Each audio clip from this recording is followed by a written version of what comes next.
I'm Dan Pettit. I'm the producer for Armed and Dangerous. It's coming out winter 2003 for Xbox and PC.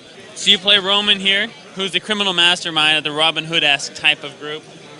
Your buddies, Jonesy, who's a Scottish miner, a demolition expert, and that's the real bitter SOB, if you will. And then Q, who is a prim and proper British robot who drinks a lot of tea and carries a very big machine gun. So they actually fight alongside you. I can come down here, send them off to go deal with the grunt. I like to call this game an action game because that's pretty much all this game is. Action. Action. So here, a few shots of machine gun kind of hits this pipe, which causes this huge chain reaction, and it causes a massive explosion, which in turn accidentally blows up the penguin's nature preserve. That's why you need to be careful what you shoot in this game. One of the 17 weapons in the game is the sticky bomb. Throw it on the grunt, he kind of panics, runs off, then it goes off, causing a chain reaction and pretty much killing their buddies at the same time. But to make it clear, you can only control the guy in the middle. That's correct. You control them, but you can send your other two guys off to do a few things. In this case, attack the grunt. So if you notice some of the characters kind of bouncing around and being thrown in the air, we use a ragdoll physics system to cause the death animation, so that you see them bouncing around, falling all over the place. No death animation will probably be the same in this game. And kind of point that out, you take the sniper rifle and hit him in the shin, you actually see his leg fall out from behind him as I finish him off.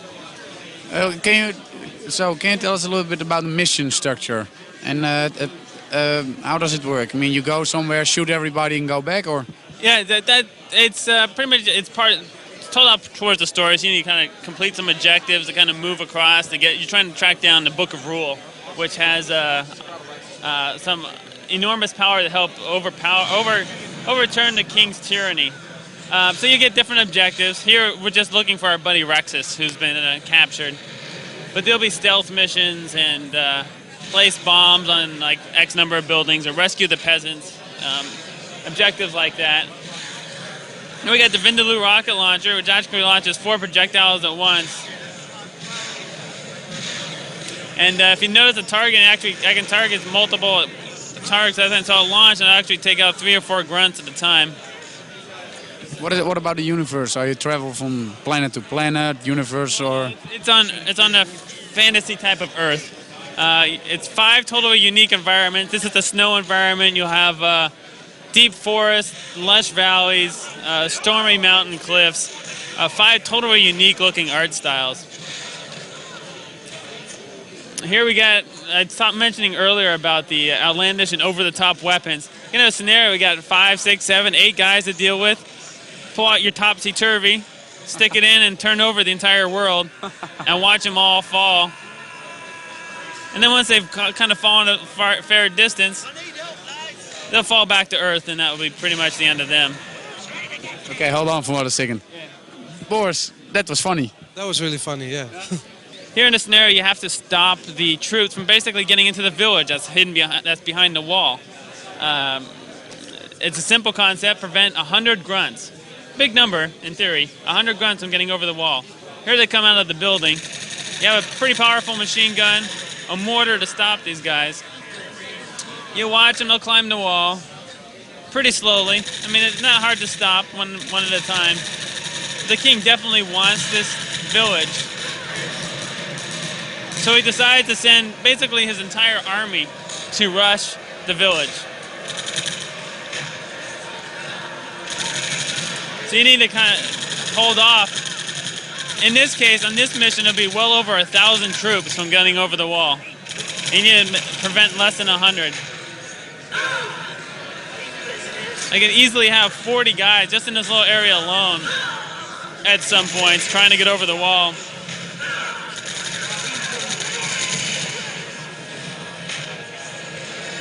And if you look out in the distance, you actually have troops marching on in, and there are actual models out there. So if I launch a rocket, we might see the explosions take out a few grunts. You can see little bodies go flying. They're pretty far off in the distance, so you don't get much detail.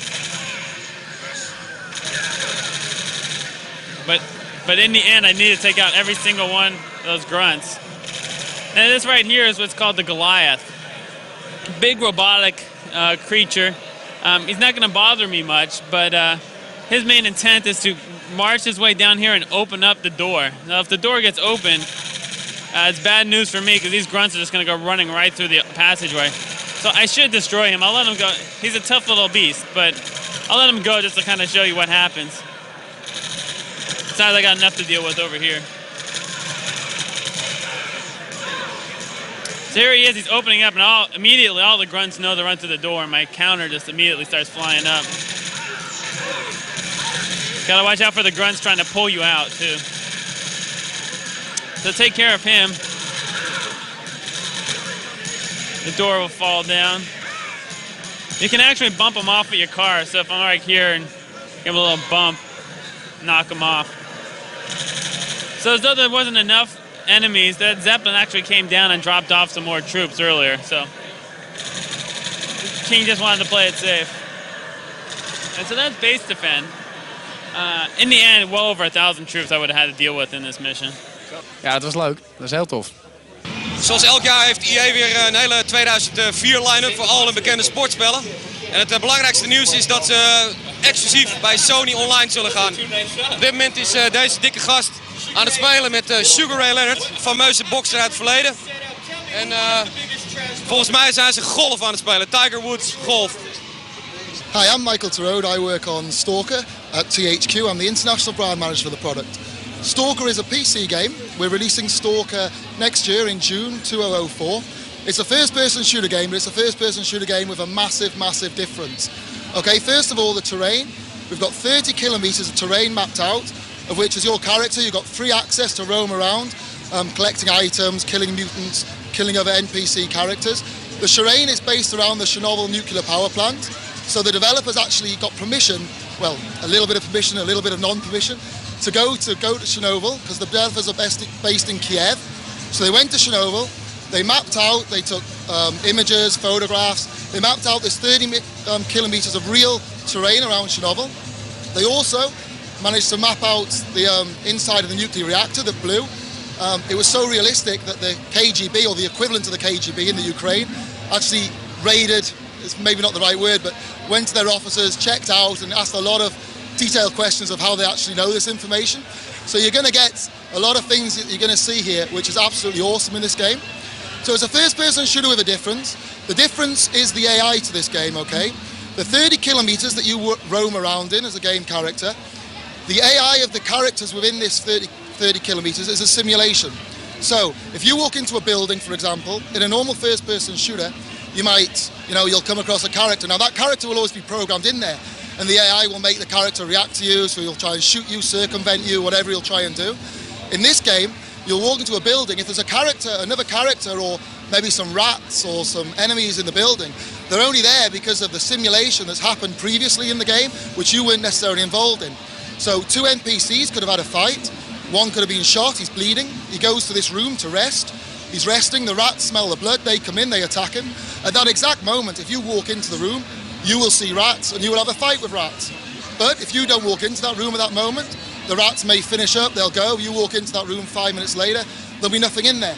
So all the experiences that you get are based around the AI of the computer and the AI of this zone simulation. No single gameplay experience will ever, and I literally mean ever, be the same. There's so many different mathematical formulations going on in this simulation as you go through the game that the probability of ever finding two scenarios just won't happen. And that's why the game itself has, at the moment, 8, but there'll probably be more different endings. The release date for Stalker there isn't a release date set, it'll be in the summer of 2004. Hey Steve, we staan nu bij Dino Crisis 3. Maar ik zie tot nu toe weinig dino's. Ja, als je dit in eerste instantie ziet, denk je dat het heel wat anders is. Je ziet heel veel ruimteschepen, een beetje sci-fi dingetjes. Op zich, Dino Crisis was altijd een beetje een soort Resident Evil met dino's. Het is natuurlijk ook van Capcom, dus dan ga je al snel die link leggen. Het was survival horror, maar wel een beetje action-adventure stijl. En ja, het was aardig. Ik heb de vorige delen gespeeld, ik vond ze leuk, maar het waren geen echte toptitels. Ik moet zeggen, ik zag net de demo hiervan. Het ziet er heel indrukwekkend uit. En ja, wat je net zegt, ze hebben op een of andere manier creatief een verhaal geschreven waarin er dino's in outer space zijn. Ze zien er ook een beetje anders uit, die dino's, hè? Ja, een beetje verrotte cyber-dino's. Ik moet eerlijk zeggen dat alles van wat ik nu heb gezien al beter is dan wat ik verwacht had van de game. En ook wat ik gewend ben van de game. Maar overal, als je het vergelijkt met die andere Dino Crisis. Ja, het had net zo goed een nieuwe game kunnen zijn, wat mij betreft. Die andere Dino Crisis waren veel meer, ja, een soort survival horror, maar wel met een losse camera in de sfeer van Silent Hill. Real-time backgrounds. En ja, dit is gewoon echt een actiegame, maar het ziet er wel echt heel erg goed uit. Ik vind de graphics indrukwekkend en dus de productie is helemaal top. Ik vind het heel erg goed. Voor Xbox Live waren er 2 mooie aankondigingen. Halo 2 live, daar kijken we allemaal naar uit. En een geheel sportnetwerk. XSN. Kan je straks met je maat in Nederland je eigen competities opzetten. Met Europese, wereldwijde ladders meedoen. Met alle sporttitels die straks op Xbox Live te spelen zijn. Helaas zijn dat die niet van EA. Die zijn exclusief voor Sony. Maar wel tot 2004. Dus misschien dat ze daarna alsnog naar Microsoft komen. Laten we het hopen. 3 dagen E3, nou, het is nog te weinig, er is zo fucking veel en ik weet niet meer wat is. Ik sta hier naar een game te kijken, die heet Trinity. En ik ga even aan deze guy vragen wat the fuck het is. There are a lot of first-person shooters, so what makes this one different? The thing that makes this one different is number one, the moves, the powers. We got weapons, just like any other first-person shooter. You got your shotguns, your pistols, your SMGs, but something familiar like with Jedi Knight is there's all these different powers, but instead of it just being one set of powers, you actually have 2 sets of powers. And the distinction between those would be you have the ability to manipulate time, one set of powers, and the other set of powers are your bio-augmentations, somewhat similar to like the Bionic Man or Shadowrun or Cyberpunk. So what happens is when you make your moves without using flash time, they're different than when you make your moves with flash time, so you get double the gameplay. When you go into flash time, everything slows down, and you can see the bullets whiz past you. It also allows you to get up on the enemy, perform moves such as flash kick, and to continue shooting them. Now, my bio-augmented moves, or somewhat my bionic moves, allow me to strafe out of the way quickly. But if I strafe while I'm in flash time, I roll. Now, the other element that comes into play with this is that not only is your lower extremities or your legs augmented, but your eyes are augmented as well, meaning we've got an enemy up in the window and an enemy up in the door. Well, we just turn on our heat vision mode, we can see the enemy. Notice the gun gets hotter because I'm showing IR mode, it's showing heat, and if I kill the guy, his body becomes cool because, well, unfortunately, he's destroyed now. Through the gameplay of your bio-augmented moves and the flash time, you get a nice combination of like slow-paced action as well as fast-paced. We also have a vision mode that's a structural weakness mode. And basically what this allows you to do is it allows you to pinpoint and find the weakness within an object. Typically, or like with this particular object, you can just shoot it and it falls. But I'll quickly go over to this new area. Getting there. Use some flash time, show off the game a little bit. While you're in any vision mode, you can also accompany that with the flash time. So you get unique and distinct looks. So hopefully through the game, visually, you've got 4 to 5 different ways you can play the game. If you get bored playing it one way, okay, I'm a little bored, let me turn on the IR mode. Okay, the IR mode's boring me a little bit, let me turn on my low light mode. Now I'll show you the last mode, which is called the structural weakness mode. When I turn on the structural weakness mode, it allows me to scan an object. This means that I found the origin of the object, and I have to shoot it at this spot for the object to break. Now the object breaks and it allows me to get through. If I don't use my weakness scan mode, I can't find the area to break. Okay, when can we expect this? We can expect this game about mid-2004. Sega is bezig aan een nieuwe successerie genaamd Otogi. Het eerste deel Myth of Demons, daar staan we nu voor. Steven heeft de controller in zijn handen en gaat ons vertellen wat hij ziet. Ik zie een boel demons en Japanse gebouwen, een beetje samurai-stijl. Wel heel erg fictie. En het ziet er wel heel erg cool uit. Ik hou wel heel erg van dit soort games. En de actie is cool, gewoon 3D. Het doet me een heel klein beetje aan die Onimusha-stijl denken. Alleen is het een compleet andere type game. Je kan allemaal magic spells doen. Het is een beetje een soort cyber shinobi. Het is gewoon hack and slash, springen, hele hoge sprongen. Ik vind het er heel erg mooi uitzien. Ik vind die sfeer wel cool. We hebben nog niet heel erg veel gezien. Een paar van die standaard vijanden. Een beetje erop loshakken. Die character is ook wel erg stoer trouwens. Een beetje lang haar en een puntmuts. En toch is hij cool. Dat vind ik wel knap gedaan. En Sega, ik bedoel, die draaien hartstikke lang mee. Ze zijn ondertussen wel heel erg goed in dit soort dingetjes. Ik bedoel, ze hebben zelf die oude Shinobi altijd gehad. Die D-Day Shinobi vond ik ook erg cool. En het heeft een beetje een soortgelijk gevoel. Ik weet ook niet... Ik kan hier niet echt aan de muur hangen, maar het is gewoon simpele 3D hack-and-slash actie. Maar wel goed gedaan. Nou, tof om even te spelen.